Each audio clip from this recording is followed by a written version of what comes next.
നമസ്കാരം. ഇന്ന് നമ്മൾ സംസാരിക്കുന്നത് നിയാൻഡർതാൽ മനുഷ്യരെക്കുറിച്ചാണ്. നമ്മൾ മുമ്പൊരു വീഡിയോയിൽ പരിചയപ്പെട്ടിരുന്നു 10,000 വർഷങ്ങൾക്ക് മുമ്പ് മനുഷ്യരെ പോലെ അല്ലെങ്കിൽ ഹോമോസാപ്പിയൻസിനെ പോലെ ഒരുപാട് മനുഷ്യ സ്പീഷീസുകൾ ഈ ഭൂമിയിൽ ജീവിച്ചിരുന്നു എന്ന്. പക്ഷേ കഴിഞ്ഞ 10,000 വർഷങ്ങളായി നമ്മൾ, അതായത് ഹോമോസാപ്പിയൻസ് മാത്രമാണ് ഈ ഭൂമിയിലുള്ളൂ. അതിനു മുമ്പ് ജീവിച്ചിരുന്ന മനുഷ്യ സ്പീഷീസുകൾക്ക് എന്താണ് സംഭവിച്ചിരുന്നത്? അതിൽ നിയാൻഡർതാൽ എന്ന മനുഷ്യ സ്പീഷീസിനുള്ള പ്രത്യേകത എന്താണ്? നമ്മൾ അതിനെക്കുറിച്ചൊക്കെയാണ് സംസാരിക്കുന്നത്. കാരണം നിയാൻഡർതാൽ മനുഷ്യരെ നമ്മൾ പരിശോധിച്ചപ്പോൾ, ആ മനുഷ്യരുടെ ഫോസിൽസ് എല്ലാം പരിശോധിച്ചപ്പോൾ നമുക്ക് ഒരുപാട് കാര്യങ്ങൾ, നമ്മളെ അതിശയിപ്പിക്കുന്ന ഒരുപാട് കാര്യങ്ങൾ നമ്മൾ കണ്ടെത്തി.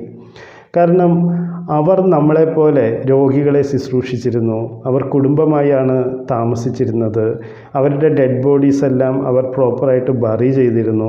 അപ്പോൾ അങ്ങനെ ഒരുപാട് കാര്യങ്ങൾ കണ്ടെത്തി. മനുഷ്യരെ പോലെ തന്നെ വികസിച്ച് വന്ന ഒരു മനുഷ്യ സ്പീഷീസ് ആയിരുന്നു അവർ. പക്ഷെ അവരെ പെട്ടെന്ന് ഇല്ലാതായി പോവുകയായിരുന്നു. അതിന് കാരണക്കാരാരാണ്? നമ്മളാണോ അവരെ ഇല്ലാതാക്കിയത്? നമുക്കത് പരിശോധിക്കാം. നമ്മുടെ ഗവേഷകർ ആദ്യമായി ഒരു നിയാൻഡർതാൽ മനുഷ്യൻ്റെ ഫോസിൽ കണ്ടെത്തിയത് ഷാനിദാർ ഗുഹയിൽ നിന്നാണ്. അവർ അതിനെ ഷാനിദാർ 1 എന്ന് വിളിപ്പേരിട്ടു. ആ ഫോസിൽ പരിശോധിച്ചപ്പോൾ ഗവേഷകരെ അതിശയപ്പെടുത്തുന്ന ഒരുപാട് കഥകൾ അതിൽ നിന്ന് മനസ്സിലാക്കിയെടുക്കാൻ കഴിഞ്ഞു. ഈ ഒരു ഫോസിലിൻ്റെ കൈ അന്നത്തെ ആയുധങ്ങൾ വെച്ച്, ഈ കൈപ്പത്തി അന്നത്തെ ആയുധങ്ങളെല്ലാം വെച്ച് മുറിച്ചു മാറ്റപ്പെട്ട നിലയിലായിരുന്നു കണ്ടത്. അപ്പോൾ അതിനെ കൂടുതൽ വിശദീകരിച്ച് പരിശോധിച്ചപ്പോൾ അവർക്ക് മനസ്സിലായി, അവർ ആ കൈപ്പത്തി മുറിച്ചു മാറ്റിയത് ഒരു ചികിത്സയുടെ ഭാഗമായിരുന്നു എന്നുള്ളതാണ്.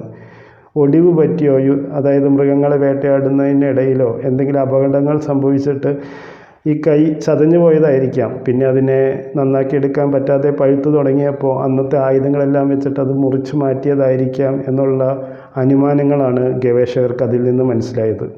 ഷാനിദാർ 1നെ ഒരുപാട് കൂടുതൽ വിശദീകരിച്ച് പരിശോധിച്ചപ്പോൾ അവർക്ക് മറ്റു കാര്യങ്ങൾ കൂടി മനസ്സിലായി. അതിൻ്റെ തലയ്ക്ക് പിന്നിൽ ക്ഷതം സംഭവിച്ചിട്ടുണ്ട്. അതിന് കാഴ്ചശക്തി കുറവായിരുന്നു. അപ്പോൾ അങ്ങനെ ഒരു മനുഷ്യന്, അതായത് ഏകദേശം 45-50 വയസ്സ് പ്രായമുള്ളൊരു അവസ്ഥയിലാണ് അദ്ദേഹത്തിൻ്റെ ഫോസിൽ കണ്ടത്. അപ്പോൾ ഒരുപാട് നാൾ പരിക്ക് പറ്റി ജീവിച്ച ഒരു ചരിത്രം നമുക്കതിൽ നിന്ന് വായിച്ചെടുക്കാൻ പറ്റി. അപ്പോൾ ഇതെല്ലാം കൂടി കൂട്ടിച്ചേർത്ത് വായിച്ചപ്പോൾ ഗവേഷകർ മനസ്സിലാക്കി, ഈ മനുഷ്യൻ വളരെ നാളുകളായി പരിക്ക് പറ്റിയ ഗുഹയിൽ താമസിക്കുകയായിരുന്നു. അവരെ മറ്റ് നിയാൻഡർതാൽ മനുഷ്യർ സംരക്ഷിച്ചു പോരുകയായിരുന്നു എന്നുള്ളത്. ഓർക്കണം, 45,000-ഓളം വർഷങ്ങൾ മുമ്പ് പ്രാകൃതമായി കാട്ടിൽ ജീവിച്ചിരുന്നവരാണ് ഇതുപോലെ പരിക്ക് പറ്റിയ ഒരാളെ സംരക്ഷിച്ചു പോന്നിരുന്നത് എന്നുള്ളത്. അപ്പോൾ ഈ പറഞ്ഞ രീതിയിലൊക്കെ പരിശോധനകൾ മുന്നോട്ട് പോയപ്പോഴാണ് ഇവർക്ക് മനസ്സിലായത്, ഇവർ മനുഷ്യരെ പോലെ തന്നെ ഇവോൾവ് ചെയ്തു വന്ന മറ്റൊരു സ്പീഷ്യസ് ആയിരുന്നു എന്നുള്ളത്. പക്ഷേ നമ്മുടെ ഗവേഷകരെ പിന്നെയും ആശയക്കുഴപ്പത്തിലാക്കിയ മറ്റൊരു കണ്ടുപിടുത്തമാണ് ക്രാപ്പിന ഗുഹയിൽ നിന്ന് കിട്ടിയത്. ആ ഗുഹയിൽ 100 കണക്കിന് നിയാൻഡർതാൽ മനുഷ്യരുടെ എല്ലുകൾ കൂട്ടിയിട്ട നിലയിലാണ് നമ്മൾ കണ്ടെത്തിയത്. അപ്പോൾ ആ എല്ലുകൾ പരിശോധിച്ചപ്പോൾ മനസ്സിലായി, ഇവരൊന്നും കൊല്ലപ്പെട്ടത് അവിടെ വെച്ചിട്ടല്ല, വേറെ എവിടെയോ വെച്ച് കൊല്ലപ്പെട്ടത് അല്ലെങ്കിൽ മരിച്ചവരെ ഇവിടെ കൊണ്ടുപോയി നിക്ഷേപിക്കുകയായിരുന്നു എന്നുള്ളതാണ്. ഇവരെ പ്രശ്നത്തിലാക്കിയ കാര്യം അതായിരുന്നില്ല, ഈ എല്ലുകളിലെല്ലാം കണ്ട പാടുകളായിരുന്നു. അന്നത്തെ കൂർത്ത കല്ലുകൾ വെച്ച് ഈ എല്ലിൽ നിന്ന് മാംസം ചീന്തിയെടുത്തതുപോലെയാണ് ഈ അവശിഷ്ടങ്ങൾ കിട്ടിയത്. അപ്പോൾ അത് ഒരുപാട് വിവാദപരമായ കാര്യങ്ങളിലോട്ട് നയിച്ചു. അതായത് ഒരു കൂട്ടം ഗവേഷകർ പറയുന്നത്, അവർ അന്നത്തെ കാലത്ത് ഉള്ള മനുഷ്യർ നരഭോജികളായിരുന്നു. ഈ എല്ലിൽ നിന്ന് മാംസം ചീകിയെടുത്തത് അത് വേവിച്ചോ അല്ലെങ്കിൽ അത് ഉണക്കിയോ ഒക്കെ ഭക്ഷിക്കാൻ വേണ്ടിയായിരുന്നു എന്ന് ഒരു കൂട്ടം വാദിക്കുന്നു. പക്ഷേ മറ്റൊരു കൂട്ടം ഗവേഷകർ വാദിക്കുന്നു, അതുകൊണ്ടല്ല, അവരുടെ ഏതോ ആചാരത്തിൻ്റെ ഭാഗമായിട്ടാണ് ഈ മാംസങ്ങളെല്ലാം ചീകിയെടുത്തത് എന്നുള്ള രീതിയിലാണ് അവരും വാദിക്കുന്നത്. പക്ഷെ നമുക്ക് ഈ പറഞ്ഞതിൽ ഏതാണ് സത്യമെന്ന് നമുക്കും മനസ്സിലാക്കാൻ പറ്റില്ല. പക്ഷേ നമ്മൾ ഒന്നും കൂടി ചേർത്ത് വായിക്കണം. ഈ ഗുഹയിൽ നിന്ന് കിട്ടിയ എല്ലിൻ്റെ അവശിഷ്ടങ്ങൾ എന്ന് പറയുന്നത് 1,00,000-ഓളം വർഷം മുമ്പ് ജീവിച്ചിരുന്ന നിയാൻഡർതാൽ മനുഷ്യരുടെ ആയിരുന്നു. നമുക്ക് മുമ്പ് കിട്ടിയ ഷാനിദാർ ഗുഹയിൽ നിന്ന് കിട്ടിയത് 45,000 വർഷത്തോളം മുമ്പ് ജീവിച്ചിരുന്നതായിരുന്നു. പിന്നീട് പല അടുത്ത കാലങ്ങളിലൊക്കെ ജീവിച്ചിരുന്ന നിയാൻഡർതാൽ മനുഷ്യരുടെ അവശിഷ്ടങ്ങൾ എന്ന് പറഞ്ഞാൽ പ്രോപ്പറായിട്ട് ബറി ചെയ്ത രീതിയിലൊക്കെ, അതായത് അവർ മൃതശരീരം അടക്കിയ രീതിയിലൊക്കെ ലഭിച്ചിട്ടുണ്ട്. അപ്പോൾ ഇതെല്ലാം കൂടി കൂട്ടി വായിക്കുമ്പോൾ ഒരു പ്രാകൃതരായ മനുഷ്യരിൽ നിന്ന് അവർ ഇവോൾവ് ചെയ്ത് നമ്മളെപ്പോലെ തന്നെ മുന്നോട്ട് വന്നിരുന്ന ഒരു കൂട്ടമായിരുന്നു എന്നുള്ളതാണ് ശരിയായി മനസ്സിലാക്കിയെടുക്കാൻ കഴിയുന്ന ഒരു സത്യം. അതുപോലെ തന്നെ മറ്റ് ഗുഹകളിൽ നിന്ന് അടുത്ത ബന്ധുക്കളുടെ, അതായത് അച്ഛൻ്റെയും മകളുടെയും ഭാര്യയുടെയും അമ്മയുടെയും അങ്ങനെ കുടുംബത്തിലുള്ള ആളുകളുടെ അവശിഷ്ടങ്ങളൊക്കെ നമ്മുടെ ഗവേഷകർക്ക് ശേഖരിക്കാൻ കഴിഞ്ഞു. അപ്പോൾ അതിൽ നിന്ന് മനസ്സിലാക്കിയത് ഇവരെല്ലാവരും കുടുംബമായി കൂടിച്ചേർന്ന് പ്രവർത്തിച്ചിരുന്നതായിരുന്നു. ഈ സ്ത്രീയെ മറ്റൊരു ഗോത്രത്തിൽ നിന്ന് വിവാഹം കഴിച്ചു കൊണ്ടുവന്നതായിരുന്നു. കാരണം ഇവരുടെ റിമൈൻസ്, ഇവരുടെ ഫോസിലുകൾ മറ്റുള്ളവരിൽ നിന്ന് വ്യത്യസ്തതയുണ്ടായിരുന്നു. അപ്പോൾ അങ്ങനെയുള്ള ഒരുപാട് കാര്യങ്ങൾ വായിച്ചെടുക്കാൻ നമ്മുടെ ഗവേഷകർക്ക് കഴിഞ്ഞു. ഇങ്ങനെ പുരോഗമിച്ചു കൊണ്ടിരുന്ന നിയാൻഡർതാൽ സ്പീഷ്യസിന് എന്തായിരിക്കും സംഭവിച്ചിട്ടുണ്ടാവുക? അവരെങ്ങനെയാണ് ഇന്ന് ഭൂമിയിൽ ഇല്ലാതായി പോയത്? നമുക്ക് ആ കാര്യങ്ങൾ പരിശോധിക്കാം.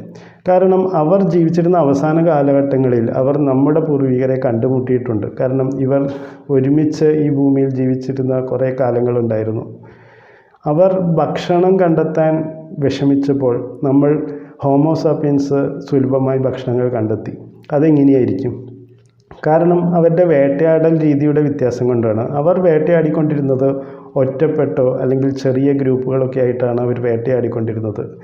പക്ഷേ നമ്മുടെ പൂർവികർ വേട്ടയാടിക്കൊണ്ടിരുന്നത് മറ്റൊരു രീതിയിലാണ്. കാരണം നമുക്ക് ഭാഷ കൈകാര്യം ചെയ്യാൻ നമ്മൾ പഠിച്ചതുകൊണ്ട് നമുക്ക് വലിയ നമ്പേഴ്സായിട്ടൊക്കെ ജോയിൻ്റായിട്ട് പ്രവർത്തിക്കാനൊക്കെയുള്ള കഴിവ് കിട്ടി. അതായത് പല പല ഗോത്രങ്ങൾ ഒരുമിച്ച് പ്രവർത്തിക്കാനുള്ള കഴിവ് കിട്ടി. അപ്പോൾ ഒരു നിയാൻഡർതാൽ മനുഷ്യൻ അവൻ വേട്ടയാടിക്കൊണ്ടിരുന്നത് മരത്തിൻ്റെ പുറകിൽ ഒളിച്ചിരുന്ന് മൃഗങ്ങളെ വേട്ടയാടുകയായിരുന്നു. അപ്പോൾ ഈ കാലാവസ്ഥാ വ്യതിയാനങ്ങളൊക്കെ വന്ന സമയത്ത്, ഭൂമിയിൽ മരങ്ങളുടെ എണ്ണം കുറഞ്ഞു വന്നിരുന്ന ഒരു സമയത്ത് ഇവരുടെ സ്ട്രാറ്റജി വിജയിക്കാതെ പോയി. ഇവർക്ക് വേണ്ട രീതിയിൽ വേട്ടയാടാൻ പറ്റാതെ പോയി. അതേസമയം മനുഷ്യർ എങ്ങനെയാണെന്ന് വെച്ചാൽ, മനുഷ്യർ പല സംഘങ്ങൾ ഉള്ള മനുഷ്യർ കൂടിച്ചേർന്ന് പ്രവർത്തിക്കാൻ തുടങ്ങി. അവർ അതിനുള്ള സാങ്കേതിക വിദ്യകൾ വികസിപ്പിച്ചെടുത്തു. അതായത് ഒരു കൂട്ടം കാട്ടുപോത്തുകൾ ഓടുകയാണെന്ന് കരുതിക്കോളൂ. അതിനെ ഒരു ഇടുക്കിലോട്ട് കുറേ ആളുകൾ ചേർന്ന് ഓടിച്ചു കൊണ്ടുവന്നിട്ട് ഇടുക്കിൽ കുടുക്കിയിട്ട് കൂട്ടമായി കശാപ്പ് ചെയ്യുന്ന ഒരു രീതിയൊക്കെ മനുഷ്യർ വികസിപ്പിച്ചു വന്നിരുന്നു. അതിൻ്റെ ഫലമായി, അതായത് ഒരു ഉച്ചനേരത്തെ കൂട്ടായ പരിശ്രമത്തിൻ്റെ ഫലമായി ടൺ കണക്കിന് മാംസങ്ങളും മൃഗത്തോലുകളും എല്ലാം മനുഷ്യന് കിട്ടിക്കൊണ്ടിരുന്നു. അവർ അത് ഉണക്കി സൂക്ഷിക്കാനും ഭക്ഷണം ധാരാളമായി കിട്ടുന്ന ഒരവസ്ഥയും അങ്ങനെയൊക്കെ ഉണ്ടായിരുന്നു മനുഷ്യർക്ക്. അതേസമയം നിയാൻഡർതാൽ മനുഷ്യർക്ക് ഇങ്ങനത്തെയുള്ള സ്ട്രാറ്റജികൾ വികസിപ്പിക്കാൻ കഴിഞ്ഞില്ല. അതായിരുന്നു അവരുടെ പരാജയത്തിന് ഒരു കാരണം.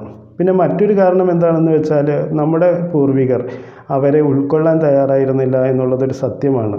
നമുക്കറിയാം, നമ്മുടെ ഇന്നത്തെ കാലത്ത് ജാതിയുടെ പേരിൽ, മതത്തിൻ്റെ പേരിൽ, നിറത്തിൻ്റെ പേരിലൊക്കെ നമ്മൾ നമ്മുടെ കൂട്ടത്തിലുള്ള മനുഷ്യരെ തന്നെ യുദ്ധം ചെയ്യാനും ആക്രമിക്കാനും പ്രാകൃതമായ രീതിയിൽ നശിപ്പിക്കാനും ഒക്കെ തയ്യാറാകുമ്പോൾ നമ്മുടെ മനുഷ്യകുലം മറ്റൊരു സ്പീഷ്യസിലുള്ള ആളുകളോട് സഹിഷ്ണുത പുലർത്തിയിട്ടുണ്ട് എന്ന് നമുക്ക് കരുതാൻ വയ്യ. അവരെ കാണുമ്പോൾ തന്നെ വധിച്ചു കളയുന്ന രീതിയൊക്കെ നമ്മുടെ പൂർവികർക്കുണ്ടായിരുന്നു. പക്ഷേ ഇതിൻ്റെ ഇടയിൽ പ്രതീക്ഷ പോലെ മറ്റൊരു കാര്യം കൂടി ഓർക്കണം കേട്ടോ. ചില ആളുകൾ നമ്മുടെ കൂടെ കൂടി ചേർന്നിട്ടുണ്ട്. നമ്മുടെ ആളുകളിൽ അവരുടെ ജീനുകൾ, അതായത് നമ്മുടെ ജീനുകളും ക്രോമസോംസൊക്കെ പരിശോധിച്ചപ്പോൾ അതിൻ്റെ അകത്ത് പല DNAസും നിയാൻഡർതാലിൻ്റെ അംശം വളരെ ചെറിയ രീതിയിൽ കണ്ടെത്തിയിട്ടുണ്ട്. ഒരു നിയാൻഡർതാൽ റോമിയോയുടെയും സാപ്പിയൻസിലെ ജൂലിയറ്റിൻ്റെയും പ്രണയകഥ നമ്മൾ മുമ്പൊരു വീഡിയോയിൽ സംസാരിച്ചതാണ്. അപ്പോൾ ആ വിഷയത്തിലോട്ട് ഞാൻ വീണ്ടും പോകുന്നില്ല. അപ്പോൾ അങ്ങനെ എന്തൊക്കെയോ ഭാഗ്യം ചെയ്ത കുറച്ച് DNAകൾ നമ്മുടെ ഹോമോസാപ്പിയൻസിൻ്റെ ഉള്ളിലൂടെ ഇപ്പോഴും കൈമാറി വരുന്നുണ്ട് എന്നുള്ളത് നമ്മളും അവരും തമ്മിലുള്ള ആ അവഗണിക്കാനാവാത്ത ബന്ധത്തെ സൂചിപ്പിക്കുന്ന ഒരു കാര്യമാണ്. അപ്പോൾ എന്തൊക്കെ വന്നാലും പിന്നീട് അവർക്ക് അതിജീവിക്കാൻ കഴിഞ്ഞില്ല. കാരണം മനുഷ്യനെ പോലെ അവർക്ക് പല ബുദ്ധിയും കാര്യങ്ങളും ശരീരക്ഷമതയൊക്കെ ഉണ്ടായിരുന്നെങ്കിലും അവർക്ക് പല പ്രശ്നങ്ങളെയും തരണം ചെയ്യാനുള്ള കഴിവ് അവർ വികസിപ്പിച്ചെടുത്തിരുന്നില്ല. അതായിരുന്നു അവരുടെ നാശത്തിന് കാരണമായത്. ഒരു നിയാൻഡർതാൽ മനുഷ്യനും ഒരു ഹോമോസാപ്പിയൻസ് മനുഷ്യനും കൂടി ഒരുമിച്ച് യുദ്ധം ചെയ്യുകയാണെന്ന് കരുതുക. അവർ ഒറ്റയ്ക്കൊറ്റയ്ക്ക് യുദ്ധം ചെയ്യുകയാണെങ്കിൽ നിയാൻഡർതാൽ മനുഷ്യനാണ് വിജയിക്കുകയുള്ളൂ. പക്ഷേ മനുഷ്യൻ അങ്ങനെയല്ല. മനുഷ്യൻ ആ യുദ്ധത്തിൽ പരാജയപ്പെട്ട് കഴിഞ്ഞാൽ അവൻ ജീവനുണ്ടെങ്കിൽ അവൻ്റെ കൂട്ടുകാരുടെ അടുത്തോട്ട് പോകും. എന്നിട്ട് അവർ ഒരുമിച്ച് ഒരു സ്ട്രാറ്റജി, ഒരു പ്ലാനൊക്കെ ബിൽഡ് ചെയ്ത് രണ്ടാമത് വന്ന് ഇവരെ ആക്രമിച്ച് വധിച്ച് കളയുക എന്നുള്ളത് മനുഷ്യനെ സംബന്ധിച്ച് വലിയ പാടുള്ളൊരു കാര്യമായിരുന്നില്ല. ഇങ്ങനെയൊക്കെയാണ് നമ്മുടെ മനുഷ്യർ നമ്മളിന്നീ കാണുന്ന നിലയിലോട്ട് പുരോഗതി കൈവരിച്ചെത്തിയിട്ടുള്ളത്. അടുത്ത അധ്യായത്തിൽ നമുക്ക് മറ്റൊരു വിഷയവുമായി വീണ്ടും കാണാം. Thank you.